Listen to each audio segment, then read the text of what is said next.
Hello everyone, कैसे हो आप सभी लोग। स्वागत करता हूं एक बार फिर से अपने चैनल टोटल स्टूडियो पर। स्टूडेंट, आज हम चैप्टर नंबर 2 फिजिक्स का electric flux and goes theorem continue करेंगे। कल हमने चैप्टर 1 नंबर 1 कम्प्लीटली पूरी तरह से हमने क्या कर लिया था, खत्म कर लिया था। और आज हमारा नेक्स्ट चैप्टर है electric flux and goes theorem. ठीक है। और हमारे जो चैनल का नाम है वो है टोटल स्टूडियो। ठीक है। और क्लास 12 की फिजिक्स हम कंटिन्यू करेंगे, मैंने आपको पहले ही कहा था। और हमारा चैप्टर 1 कंप्लीट हो चुका है। आज हमारा नया चैप्टर है, इसको बिल्कुल बेसिक और एकदम इजी तरीके से समझाऊंगा, आपके बिल्कुल माइंड में फिक्स कर दूंगा इस चैप्टर को। ठीक है। तो हम चैप्टर स्टार्ट करते हैं। चलो, तो हमारे जो चैप्टर का पहला टॉपिक है, हमारा एरिया वेक्टर। क्या है हमारे चैप्टर का पहला टॉपिक? हमारे चैप्टर का पहला टॉपिक है एरिया वेक्टर। ठीक है। हिंदी में इसे कहते हैं हम क्षेत्रफल सदिश। क्षेत्रफल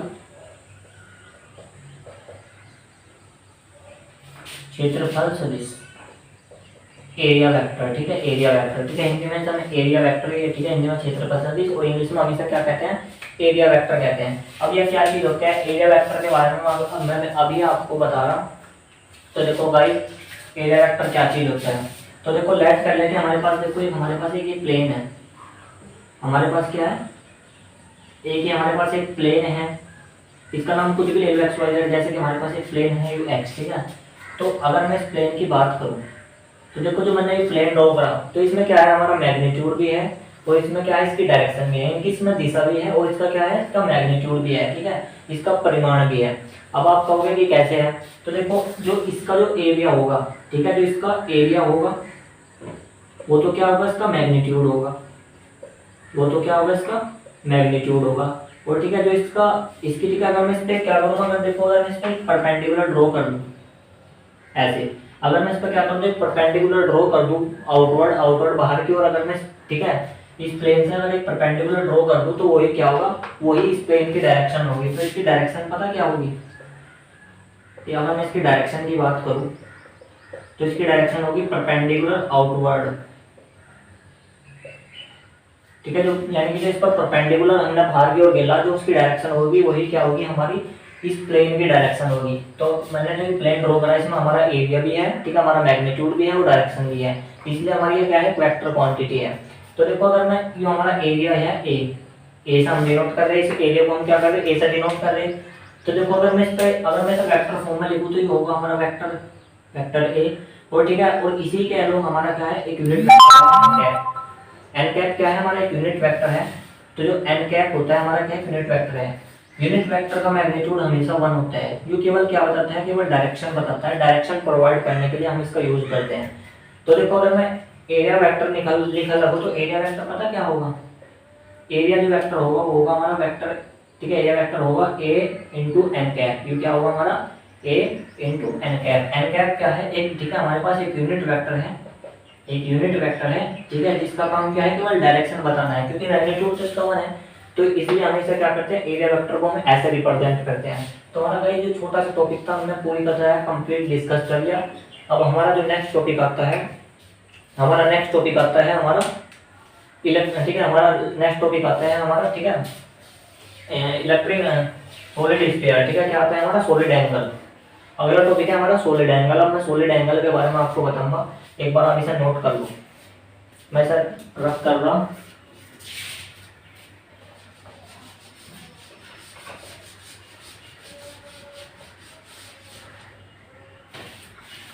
ठीक है, अगला टॉपिक है हमारा सॉलिड एंगल। अब मैं स्टूडेंट सॉलिड एंगल के बारे में आपको बता रहा कि सॉलिड एंगल क्या होता है। हिंदी में हम कहते हैं घनकोण।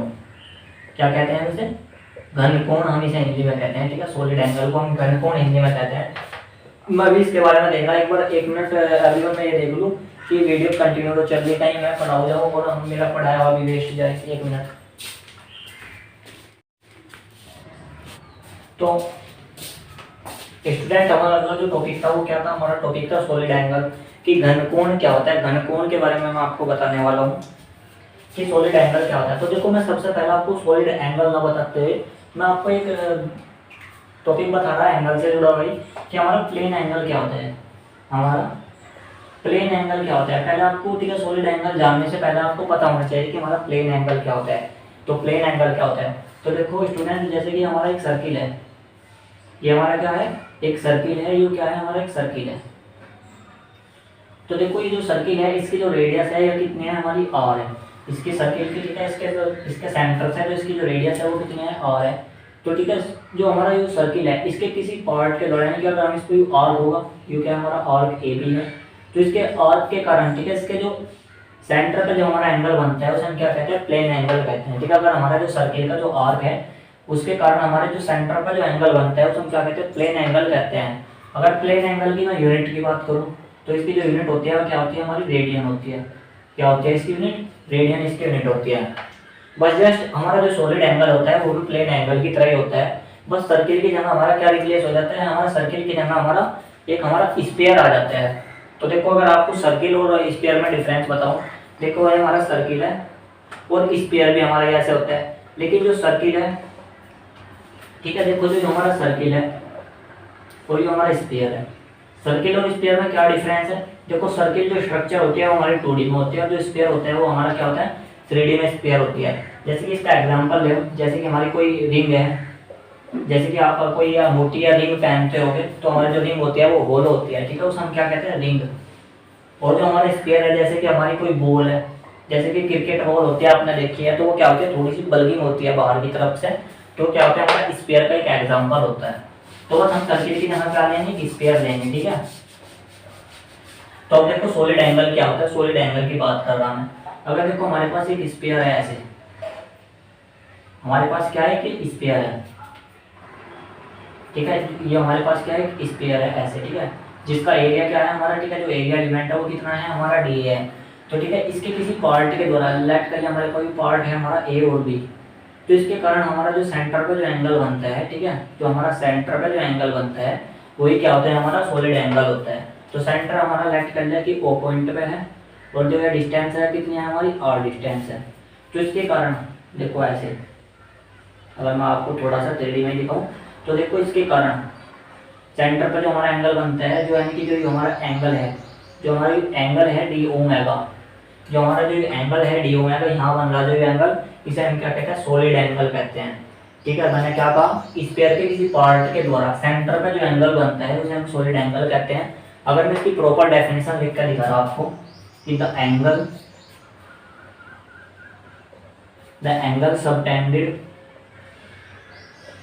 सबटेंडेड का मतलब होता है एक प्रकार से बनना। ठीक है, the angle subtended by any part of sphere at the centre. ठीक है, the angle subtended by any part of sphere at the centre of sphere is called solid angle, तो मैंने क्या बताया, सॉलिड एंगल के यानी कि घनकोण की मैंने देखो डेफिनेशन लिख दी प्रॉपर कि हमारा जो स्फीयर है, स्फीयर के किसी पार्ट के द्वारा हमारे जो एंगल पे, ठीक है, जो हमारे सेंटर पर जो एंगल बनता है उसे हम क्या कहते हैं, सॉलिड एंगल कहते हैं, घनकोण कहते हैं। ठीक है, अगर मैं इसकी यूनिट की बात करूँ तो देखो, अगर मैं इसकी यूनिट की बात करूँ तो इसकी यूनिट होती है हमारी, इंपॉर्टेंट यूनिट है, एक नंबर में पूछे जाने वाली यूनिट है, कंपटीशन में भी बहुत पूछे जाती है। इसकी यूनिट होती है हमारी स्टेरेडियन। क्या होती है, स्टेरेडियन। तो गाइस सबसे इंपॉर्टेंट बात, हमें जो है कंपटीशन में स्टेरेडियन नहीं पूछने का कि हमारी इसकी यूनिट क्या होता है, सिंबल देगा। तो इसका जो सिंबल होता है वो क्या होता है, देखो इसका सिंबल होता है एस आर। तो आपने एक बात नोट करी होगी, देखो एस टी यानी कि क्या है, एस टी इसकी एस टी सिंबल होना चाहता क्योंकि इसका नाम स्टेरेडियन है, लेकिन नहीं, इसका जो सिंबल है वो क्या है, एस आर। तो यही कंफ्यूज होता है, वो हमें 4 ऑप्शन दे देगा, यही देखो S T, S R, S P, और कह देगा कि हमारी कौन सी यूनिट है। तो देखो हम एस टी लगाएंगे, लेकिन यह नहीं है इसकी यूनिट, ये क्या है, एस आर इसका सिंबल है, तो इसकी यूनिट स्टेरेडियन, और एस आर क्या है, इसका सिंबल है। ठीक है गाइस, एस आर क्या है, इसका सिंबल है। अब देखो अगर मैं क्या करूँ, ठीक है, जो हमारा जो एंगल है कितना है, हमारा डी ओमेगा, तो जो डी ओमेगा वो कितना होगा, डी ए अपॉन के आर स्क्वायर, यानी कि जो हमारा एरिया एलिमेंट है अपॉन जो हमारे रेडियस का स्क्वायर है उसके क्या होता है रेशो, इसका जो रेशो होता है उसे हम क्या कहते हैं सॉलिड एंगल कहते हैं। अब देखो तो किसी स्मॉल पार्ट के कारण है जो है हमारा एरिया एलिमेंट डी ए, जो हमारा पूरा एरिया है, ठीक है गाइस, सॉरी मैंने पहले बता दिया, जो हमारा डी ए है जो हमारा एरिया एलिमेंट है। तो देखो अगर ये तो किसी ठीक है स्मॉल पार्ट के कारण हमारा ठीक है सॉलिड एंगल है, अगर मैं पूरे स्फीयर के कारण अगर सेंटर पे एंगल निकाल दूँ तो वो कितना होगा। तो देखो अगर मैं इसका इंटीग्रेशन कर दूँगा, क्या कर दूंगा इसका इंटीग्रेशन कर दूंगा, तो देखो डी ओमेगा का जो ठीक है इंटीग्रेशन करने के बाद आएगा वो आएगा हमारा ओमेगा इज इक्वल टू ठीक है और 1 के आर स्क्वायर। आर क्या है हमारी कांस्टेंट है क्योंकि रेडियस तो हमारी सेम होगी, तो हमारा जो कांस्टेंट होता है वो बाहर आ जाता है और हमारा कितना बचा एरिया। अगर आप ठीक है अगर आप ठीक है 12th में पीसीएम है तो आपने चैप्टर इंटीग्रेशन जरूर पढ़ा होगा, ठीक है। वैसे कुछ खास नहीं है, ज़्यादा इंटीग्रेशन भी यूज नहीं हो रहा, वैसे अगर बायोलॉजी वाले हैं तो तब भी समझ सकते हैं। तो हमारा जो ठीक है जो हमारा ओमेगा होगा किसके इक्वल होगा हमारा 1 के आर स्क्वायर। अगर मैं डी ए को देखो हमारा डी ए क्या है ठीक है स्मॉल एंगल एरिया एलिमेंट है, अगर मैं इसे क्या कर दूं अगर मैं इसका इंटीग्रेशन कर दूं तो किसके इक्वल होगा हमारा पूरे एरिया के इक्वल ही तो आएगा। वो कितना होगा हमारा पूरे एरिया के इक्वल ही तो होगा, तो एरिया के इक्वल होगा। और देखो ये हमारा क्या है एक स्फीयर है, ये क्या है हमारा एक स्फीयर है। तो जो स्फीयर का ठीक है जो सरफेस एरिया होता है ठीक है इसका जो सरफेस एरिया होता है इसका जो सरफेस एरिया होता है वो होता है हमारा 4 पाई आर स्क्वायर। अगर मैं इसकी वैल्यू यहाँ पुट कर दूँ तो मैं क्या इक्वल टू कितना होगा 4 पाई आर स्क्वायर अपॉन के ये भी हमारा आर का स्क्वायर है आर स्क्वायर। तो देखो आर स्क्वायर से हमारा क्या कट गया आर स्क्वायर कट गया, तो हमारा जो ओमेगा है वो कितना है हमारा 4 पाई आर। तो देखो पूरे सॉलिड के कारण ठीक है जो पूरा स्फीयर है ठीक है पूरे स्फीयर के कारण सेंटर पे जो हमारा एंगल बना वो कितना बना हमारा 4 पाई ठीक है 4 पाई स्टेरेडियन ठीक है 4 पाई स्टेरेडियन हमारा एंगल बना। तो गाइस मैं इसमें एक बात नोट करवा रहा, आप जो है ये नोट कर लिए एक बार और इसकी स्क्रीनशॉट ले लें, फिर मैं सब रख कर रहा हूँ। फिर मैं आपको एक इम्पोर्टेंट बात लिखवा रहा, बहुत ज़्यादा इम्पोर्टेंट है, मैं बहुत ज़्यादा इम्पोर्टेंट आपको एक ठीक है बात लिखवा रहा हूँ, आपने नोट कर लिया होगा। तो हमारा देखो जो फॉर्मूला आया था वो कितना है हमारा omega is equal to 4 pi steradian, यानी कि पूरे स्फीयर के कारण ठीक है जो सेंटर का हमारा जो एंगल बन रहा ठीक है ऐसे जो सेंटर पे हमारा जो एंगल बन रहा यानी कि ये ठीक है ये डी ओमेगा है, तो सेंटर पे जो एंगल बन रहा वो हमारा 4 पाई बन रहा। तो देखो गाइस एक बात नोट करके लिखे, जो केवल स्फीयर के लिए लागू नहीं है, जो ये फॉर्मूला है ये केवल स्फीयर के लिए नहीं है, जो ये फॉर्मूला है कोई भी अगर हमारे पास क्लोज्ड बॉडी है क्लोज्ड सरफेस है तो क्लोज्ड सरफेस के कारण ठीक है अगर हमारे ठीक है अंदर कोई पॉइंट है क्लोज्ड सरफेस के अंदर अगर इनसाइड अगर हमारा कोई पॉइंट है तो उस पॉइंट पे ठीक है पूरे सरफेस के कारण जो हमारा एंगल बनता है वो भी 4 पाई ही होता है। तो आप नोट करके लिखेंगे कि द एंगल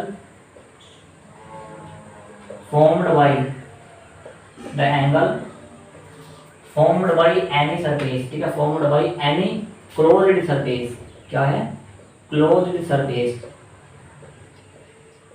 ठीक है the angles formed by any closed surface at a point inside the surface is 4 पाई, वो कितना है हमारा 4 पाई है।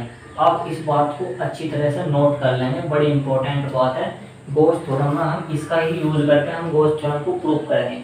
तो मैंने क्या कहा यह बात नोट करके जरूर लिख देंगे कि the angle formed by any closed surface at A point inside the surface, इस सरफेस के कारण ठीक है कोई भी क्लोज सरफेस हो सकता है स्फीयर जरूरी नहीं है, तो अगर उसके अंदर किसी पॉइंट के अंदर ठीक है पूरे सरफेस के कारण अगर मैं देखो अगर मैं क्या निकाल दूँ एंगल निकाल दूँ सॉलिड एंगल तो वो कितना होगा 4 पाई होगा।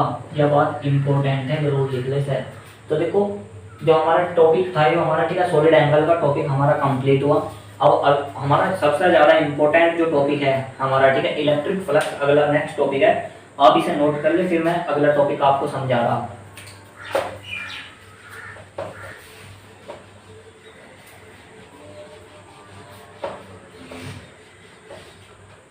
तो स्टूडेंट अगला टॉपिक है हमारा इलेक्ट्रिक फ्लक्स, बड़ा इंपॉर्टेंट टॉपिक है, बोर्ड में पूछे जाने वाला टॉपिक है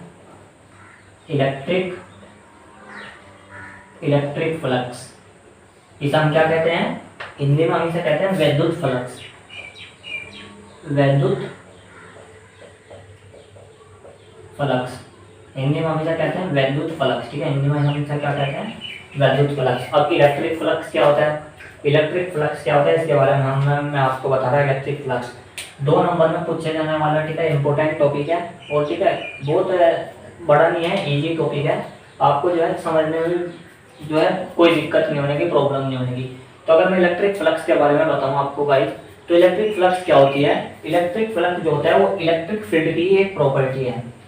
मैंने क्या कहा, इलेक्ट्रिक फ्लक्स क्या है, इलेक्ट्रिक, ठीक है, electric flux, electric flux is a property, is a property of electric field.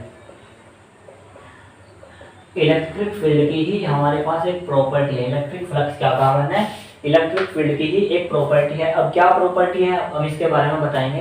तो देखो मैंने पिछली वीडियो में बताया था, अगर हमें इलेक्ट्रिक फील्ड को डिनोट करना, रिप्रेजेंट करना, तो मैं ऐसे रिप्रेजेंट करता था, ऐसे, मतलब क्या करता था, लाइंस के द्वारा, ठीक है, पैरेलल लाइंस या लाइंस के द्वारा मैं डिनोटेड करता था, मैं ऐसे लाइंस के कारण मैं क्या करता था, डिनोट करता था इलेक्ट्रिक फील्ड को, इलेक्ट्रिक फील्ड को मैं ऐसे लाइंस के कारण डिनोट करता था, ठीक है, ये हमारी इलेक्ट्रिक फील्ड है। देखो आप इलेक्ट्रिक फील्ड यूनिफॉर्म भी ले सकते हैं और नॉन यूनिफॉर्म भी ले सकते हैं, आपकी मर्जी है, ठीक है। नॉन यूनिफॉर्म का मतलब होता है मतलब एक समान विद्युत क्षेत्र, मतलब हर जगह इलेक्ट्रिक फील्ड इंटेंसिटी क्या होगी, सेम होगी, क्या होगी, सेम होगी। ये तो यूनिफॉर्म का मतलब क्या होता है, यूनिफॉर्म का मतलब होता है same electric field intensity, same electric field होगा। और नॉन यूनिफॉर्म का मतलब क्या होता है, नॉन यूनिफॉर्म का मतलब होता है डिफरेंट इलेक्ट्रिक फील्ड, ठीक है, डिफरेंट इलेक्ट्रिक फील्ड, मतलब इलेक्ट्रिक फील्ड की जो वैल्यू होगी वो अलग अलग होगी, अलग अलग पहले इसका अलग अलग होगी, इसका मतलब होता है नॉन यूनिफॉर्म। तो हमने क्या लिया, एक नॉन यूनिफॉर्म इलेक्ट्रिक फील्ड लिया, हमने क्या लिया, हमने नॉन यूनिफॉर्म इलेक्ट्रिक फील्ड लिया। और जिसका, ठीक है, हमने क्या कर दिया, हमने ऐसे लाइन से रिप्रेजेंट कर दिया, लाइन से क्या कर दिया, हमने ऐसे रिप्रेजेंट कर दिया। तो देखो अगर मैं क्या करूँ इसमें, मैं इसमें एक ऐसा, ठीक है, एक इमेजिनरी सरफेस ड्रॉ कर रहा हूं, क्या कर रहा है, इसमें ऐसे, मैं इसमें एक ऐसे इमेजिनरी सरफेस ड्रॉ करा, मैंने क्या करा, इसमें एक इमेजिनरी सरफेस ड्रॉ करा, मैंने क्या करा, इसमें एक इमेजिनरी सरफेस ऐसे ड्रॉ करा। अब देखो मैंने क्या लिया, इसमें क्या लिया, डीए, एक सरफेस एलिमेंट लिया, मैंने क्या लिया, ये हमारा क्या है, डीए क्या है, हमारा एक सरफेस एलिमेंट लिया, मैंने क्या लिया, इस पूरे सरफेस में क्या लिया, एक सरफेस एलिमेंट लिया, डीए। अब देखो मैं आपको पहला ही टॉपिक पढ़ाया था इस चैप्टर का कि एरिया वेक्टर, अगर मैं इसकी डायरेक्शन, तो देखो इसका जो मैग्नीट्यूड होगा, ठीक है, जो हमारा सरफेस एलिमेंट है इसका जो मैग्नीट्यूड होगा वो क्या होगा, इसका एरिया होगा। अगर इसकी डायरेक्शन की बात करूँ तो क्या होगा, इसकी जो डायरेक्शन होगी, मैं सर यहाँ थोड़ा सा नीचे बना रहा है, ऐसे यहाँ से नीचे को बड़ा सा, ताकि आपको क्लियर दिखाई दे, ठीक है, आपको क्या दिखाई दे, क्लियर दिखाई दे, बड़ा सा बना रहा, जो हमारा डी है, ठीक है। तो ये क्या है, इसकी जो डायरेक्शन होगी वह क्या होगी, इसकी डायरेक्शन होगी, यानी कि इस पर जो परपेंडिकुलर बाहर की ओर अगर मैं परपेंडिकुलर खींच दूँ तो वो क्या होगा, इसकी डायरेक्शन प्रोवाइड करेगी, और जो मैग्नीट्यूड होगा वो क्या होगा, इसका एरिया वेक्टर होगा, एरिया होगा, सॉरी इसका एरिया होगा। तो देखो ये हमारी इलेक्ट्रिक फील्ड लाइंस ऐसे जा रही, ऐसे क्रॉस हो रही, ठीक है, ऐसे हमारी इलेक्ट्रिक फील्ड लाइंस ये ऐसे पासिस हो रही, ठीक है, इलेक्ट्रिक फील्ड लाइंस ऐसे पासिस हो रही है। देखो अब मैं क्या निकाल लूँ, अगर मैं इलेक्ट्रिक फ्लक्स निकाल लूँ, ठीक है, इलेक्ट्रिक फ्लक्स को अगर हम रिप्रेजेंट करते हैं, ठीक है, इलेक्ट्रिक फ्लक्स को हम फाई ई से रिप्रेजेंट करते हैं, कहीं से रिप्रेजेंट करते हैं, फाई ई से रिप्रेजेंट करते हैं। अगर मैं इलेक्ट्रिक फ्लक्स की डेफिनेशन बताऊँ क्या होता है इलेक्ट्रिक फ्लक्स, कि अगर हमारा कोई इसमें इमेजिनरी सरफेस ड्रॉ करा तो इससे हमारी कितनी फील्ड लाइंस पासिस थ्रू हो रही है, ऐसे कितनी फील्ड लाइंस हमारी पासिस थ्रू हो रही, वही क्या होता है, हमारा इलेक्ट्रिक फ्लक्स होता है। मतलब इट इज ए मेजरमेंट, मैं इसकी डेफिनेशन लिखा रहा, it is a measurement of number of lines of force passing through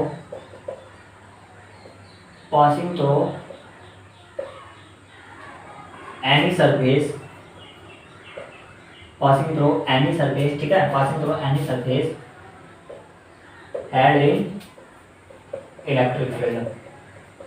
तो गाइस मैंने देखो डेफिनेशन में क्या लिखा, मैं एक बार और आपको एक्सप्लेन कर रहा कि it is a measurement of number of line of forces passing through any surface had in electric field, ठीक है। हमारे पास कोई सरफेस है, ठीक है, जो हमारा एक इमेजिनरी सरफेस है, जो इलेक्ट्रिक फील्ड में हेड है, मतलब रखा हुआ है, ठीक है।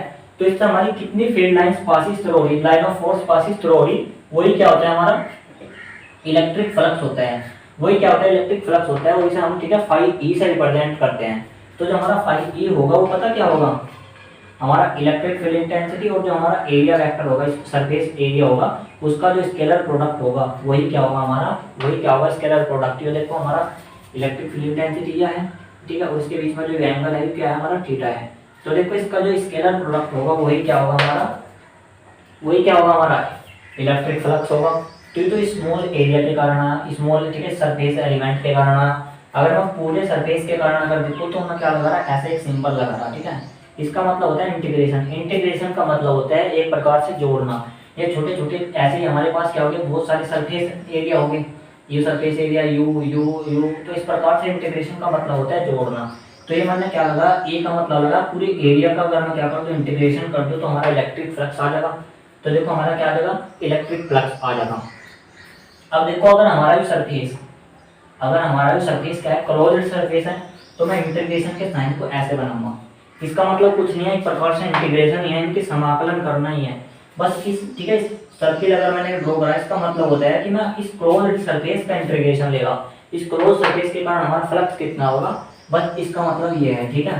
तो यानी कि जो हमारा फाई ई होगा वो कितना होगा हमारा इंटीग्रेशन ई डॉट डी। तो देखो आपने डॉट प्रोडक्ट 11 में पढ़ा होगा, वेक्टर, आपने वेक्टर नाम का एक चैप्टर पढ़ा होगा 11th के फिजिक्स में। तो आपने पढ़ा होगा कि हमारे डॉट प्रोडक्ट कैसे खुलते हैं। तो हमारा देखो अगर फाई ई पता कि किसके बोला होगा, ई, ठीक है, जो हमारा डी फाई ई होगा वो किसके बोला होगा, हमारा फाई ई होगा ई, ठीक है, E D A cos theta के बोला होगा।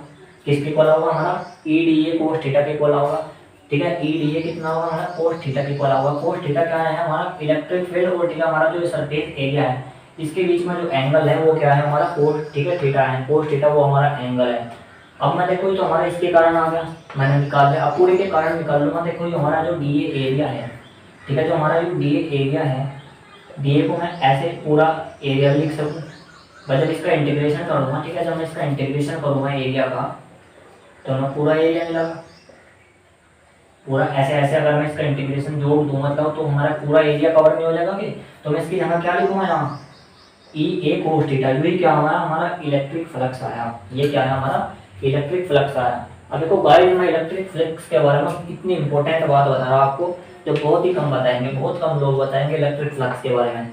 देखो अगर हमारी ये फील्ड लाइंस, अगर हमारी लाइन ऑफ फोर्स प्लेन से बाहर की ओर यानी कि आउटवर्ड निकलती, ठीक है, मैं बाद में बता रहा है पर आप नोट कर लेना, ठीक है, लिख के ही बताऊंगा आपको प्रॉपर, ताकि आपके जो है नोट्स अच्छी तरीके से बन जाए।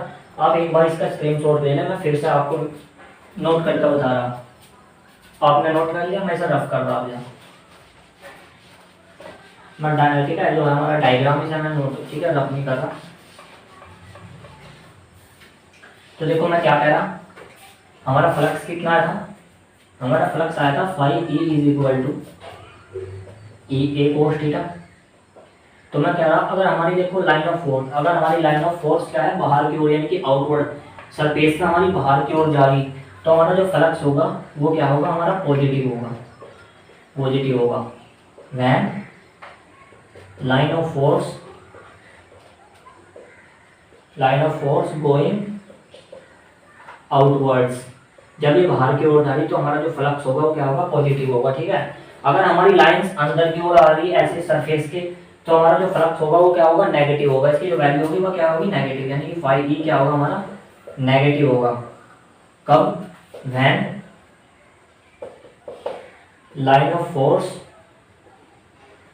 कमिंग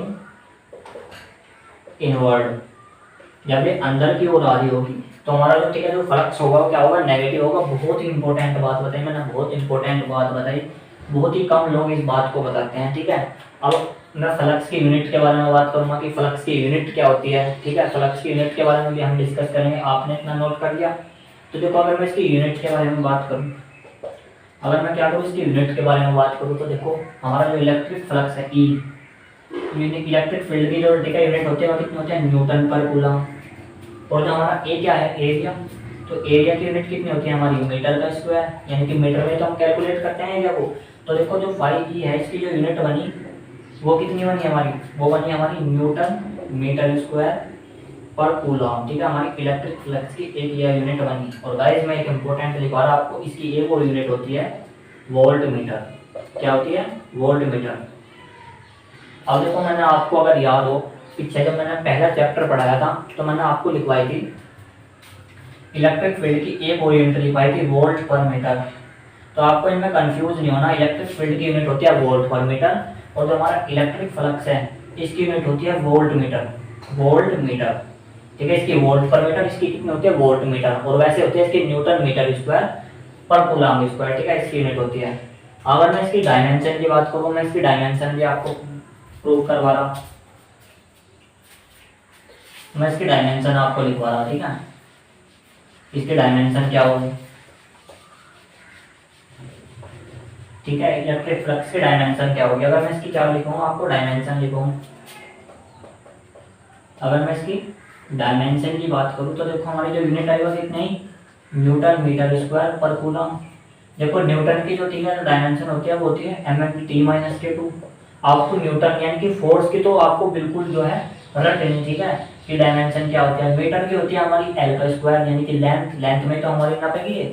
और कूलम कितना होगा हमारा 80, क्योंकि आपको मैंने पहले बताया था Q कितना होता है, Q होता है हमारा IT, I कितना होता है हमारा एम्पियर, यानी कि करंट हमारा कहीं में नापा एम्पियर में, और टाइम t में। तो देखो जो कूलम की डायमेंशन यानी कि चार्ज की डायमेंशन होती है वो कितनी होती है हमारी, चार्ज की तो यूनिट है हमारी कूलम, तो इसकी क्या होगी 80। तो अगर मैं इसे ऊपर कैलकुलेट करूँ तो कितना होगा हमारा m/l³ t माइनस, ठीक है, t-3a। तो यह क्या होगी, इसकी डायमेंशन होगी, क्या होगी हमारी, देखो m, 2 पावर यहाँ है, 1 पावर यहाँ है, तो कितने होगी ml3। ये हमारा a इनवर्स होगा क्योंकि ऊपर जा गई, और ठीक है t 1 पावर यहाँ है +1 और ऊपर जा गई तो -1, तो कितनी हो जाएगी t-3। तो ये क्या होगी हमारी इलेक्ट्रिक फ्लक्स की डायमेंशन होगी। और गाइस एक बात मैं और आपको नोट करके लिखवा रहा हूँ, हमारा इलेक्ट्रिक फ्लक्स होता है, मैं आपको लिखवा रहा हूँ जो हमारा इलेक्ट्रिक फ्लक्स है वो क्या है, is a scalar quantity, is a scalar quantity. Electric flux क्या है हमारा, एक स्केलर क्वांटिटी है। गाइस मैंने क्या बताया, इलेक्ट्रिक फ्लक्स क्या है हमारा, एक स्केलर क्वांटिटी है। तो गाइस हमारा जो, ठीक है, जो टॉपिक था और ये आपको डायग्राम में भी बहुत हेल्प करना, ठीक है। डायग्राम आपको प्रॉपर तरीके से आना चाहिए। तो मैंने आज का जो, ठीक है, जो हमारा टॉपिक थे हमारे, ठीक है, मैंने आज क्या क्या करवाया, ठीक है, मैं टॉपिक के बारे में बता रहा आपको, मैंने आज क्या क्या टॉपिक करवाए। तो गाइस मैंने आज आपको 3 टॉपिक करवाए, और ठीक है, ये तीनों टॉपिक है आपके क्या होने चाहिए, बाई हार्ट होने चाहिए। क्या होने चाहिए, बाई हार्ट, मतलब एकदम प्रॉपर तरीके से लर्न होने चाहिए, ठीक है। मैंने आज आपको 3 टॉपिक करवाए। पहला टॉपिक था हमारा एरिया वेक्टर, एरिया वेक्टर। दूसरा था हमारा सॉलिड एंगल, सॉलिड एंगल। और तीसरा टॉपिक था हमारा इलेक्ट्रिक फ्लक्स। क्या था, इलेक्ट्रिक फ्लक्स, इलेक्ट्रिक फ्लक्स। तो गाइज आपको ये जो तीनों टॉपिक है बाई हार्ट होने चाहिए। जब मैं नेक्स्ट वीडियो में आऊँगा तो आपको इनके बारे में बातें पता होनी चाहिए, क्योंकि जो अगली वीडियो होगी इनसे ही एसोसिएटेड होगी, इनसे ही लिंक वीडियो होगी, क्योंकि जो मेरी वीडियो होती है वो पिछले टॉपिक से लिंक होती है। तो आपको इन्हें क्या है, इतना स्टडी करना, अब इतना अगली वीडियो लाऊंगा, ठीक है। अगर आपको वीडियो अच्छी लगी हो तो वीडियो को लाइक जरूर करें और चैनल को सब्सक्राइब जरूर करें। Thank you and